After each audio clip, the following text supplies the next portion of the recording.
Jo, tahu gak sih kalau akhir-akhir ini penyakit seperti DBD dan malaria itu meningkat loh. Iya nih, temanku aja katanya dia kena. Wah, berarti harus ada upaya pemberantasan larva nyamuk agar tidak berkembang menyerang penyakit. Salah satu upaya yang telah dilakukan yaitu dengan cara pemberian ABT. Namun, kerap kali pemberiannya tidak terkontrol, sehingga dapat menyebabkan resistensi dan bahkan kita dapat keracunan loh.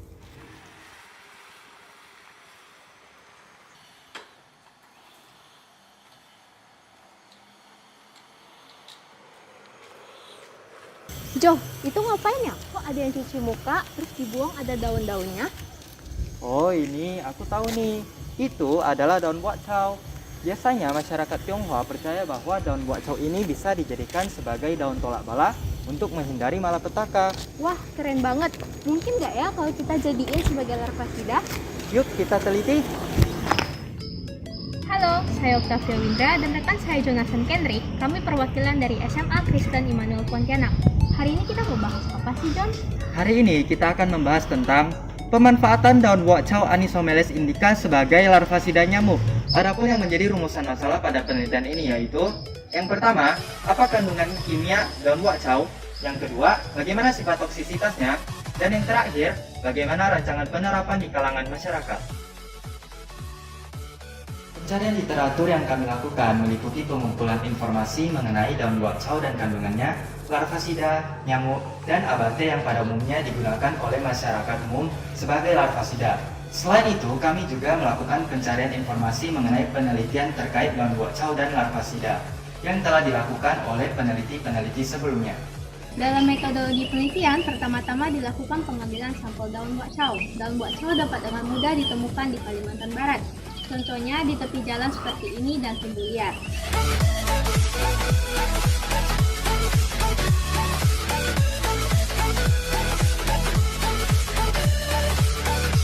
Daun buatcau yang sudah kita peroleh selanjutnya dibawa ke laboratorium kimia untuk dilakukan ekstraksi daun buatcau dan dilakukan uji fitokimia diikuti dengan uji toksisitas. Setelah melakukan penelitian dan memperoleh data-data yang dibutuhkan, kita akan masuk ke pembahasan. Yang pertama ada uji fitokimia. Uji fitokimia dilakukan untuk mengetahui kandungan apa saja dalam daun buatcau yang berperan sebagai larvasida nyamuk. Berikut adalah tabel hasil uji fitokimia. Berdasarkan tabel hasil uji fitokimia, dapat diketahui bahwa kandungan metabolit sekunder yang dimiliki oleh ekstrak daun buatcau antara lain saponin, tanin, flavonoid, steroid, dan alkaloid.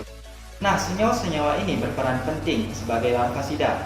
Alkaloid yang dikandung oleh ekstrak daun buatcau berperan dalam aktivitas sebagai larvasida nyamuk.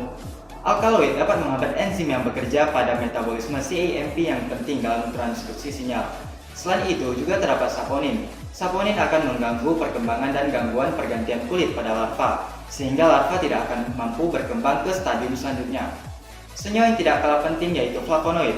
Flavonoid menyerang sistem pernapasan yang ada pada permukaan tubuh larva dan menimbulkan kelayuan syaraf sehingga tidak mampu bernapas. Kandungan senyawa tanin dapat menghalangi larva dalam mencerna makanan dan akhirnya mengganggu pertumbuhan larva. Setelah melakukan studi literatur, kami mendapatkan penelitian-penelitian sebelumnya, yaitu yang pertama ada penelitian Barnwell dan kawan-kawan tahun 2012 yang menyebutkan bahwa salah satu kandungan metabolit sekunder daun buatcau adalah metilkafikol. Berikut adalah struktur molekul metilkafikol. Penelitian yang dilakukan oleh tim lain yaitu Alfonso Adiba tahun 2017 menyebutkan bahwa metilkafikol dapat berperan sebagai larvasida dengan mekanisme sebagai berikut. Metilkafikol dapat menghambat enzim asetilkolinesterase pada larva, sehingga proses hidrolisis asetilkolin menjadi asetat dan kolin akan terganggu, dan terjadilah penumpukan asetilkolin. Penumpukan asetilkolin ini akan mengakibatkan impuls saraf tidak dapat dihentikan, dan pada akhirnya akan menyebabkan kematian pada larva. Hal ini menunjukkan bahwa daun buatcau berpotensi besar sebagai larvasida nyamuk. Setelah dilakukan uji fitokimia, dilanjutkan dengan uji toksisitas dan analisis LC50. Uji toksisitas dilakukan dengan memasukkan ekstrak daun buatcau dengan konsentrasi yang berbeda ke dalam air yang berisi larva nyamuk dan diamati selama 24 jam. Hasil pengujian sebagai berikut. Dapat dilihat pada grafik bahwa pada kurva konsentrasi 15 mili memiliki kemiringan garis yang paling besar. Hal ini berarti konsentrasi 15 mili merupakan yang paling efektif karena memiliki tingkat kematian larva yang paling tinggi. Kemudian dilanjutkan dengan analisis LC50 yang menunjukkan toksisitas daun buah chow sebagai larvasida nyamuk berada pada konsentrasi 11,7 mili yang akan menyebabkan kematian sebanyak 50% larva nyamuk. Setelah dilakukan analisis hasil uji LC50, selanjutnya dilakukan analisis one-way ANOVA menggunakan program SPSS 21. Penggunaan analisis one-way ANOVA dikarenakan variabel bebas pada penelitian ini hanyalah konsentrasi ekstrak daun buah chow. Analisis one-way ANOVA meliputi analisis tabel deskriptif, homogenitas, ANOVA, tes post-hoc, dan Tukey HSD. Analisis ANOVA bertujuan mengetahui konsentrasi mana yang memiliki perbedaan yang signifikan terhadap kematian larva nyamuk, dan didapatkan bahwa konsentrasi 15 mili yang memiliki perbedaan yang signifikan terhadap kematian larva nyamuk dibandingkan dengan konsentrasi lainnya.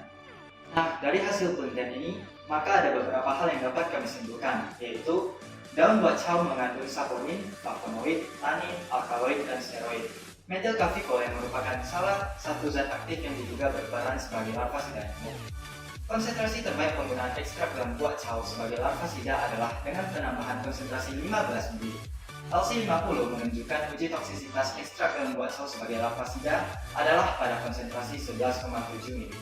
Dan daun buah chow dapat digunakan untuk memberantas jentik nyamuk dengan pemberian ekstrak daun buah chow ataupun hanya merendam daun buah chow dalam penampungan air maupun dalam bentuk seperti bibit.